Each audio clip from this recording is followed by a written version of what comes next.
புத்தாண்டை முன்னிட்டு குலசேகரப்பட்டினம் முத்தாரம்மன் கோவிலில் 1008 பால்குட ஊர்வலம் நடந்தது.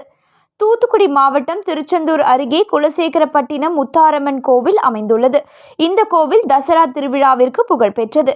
மைசூருக்கு அடுத்தபடியாக குலசேகரப்பட்டினம் தசரா திருவிழா வெகு விமர்சையாக நடைபெறும். 10 நாட்கள் நடைபெறும் இந்த திருவிழாவில் தென் மாவட்டங்கள் மற்றும் கோவை, சென்னை போன்ற வெளி மாவட்டங்களில் இருந்து லட்சக்கணக்கான பக்தர்கள் பல்வேறு வேடங்கள் அணிந்து இந்த தசரா திருவிழாவிற்கு வருகை தருவார்கள். இந்த நிலையில் இன்று ஆங்கில புத்தாண்டை முன்னிட்டு குலசேகரப்பட்டினம் முத்தாரம்மன் கோவிலில் அதிகாலை 3 மணிக்கு நடை திறக்கப்பட்டு சிறப்பு பூஜைகள் நடந்தது. அதன் பின் கோவில் வளாகத்தில் சிறப்பு யாகம் நடந்தது.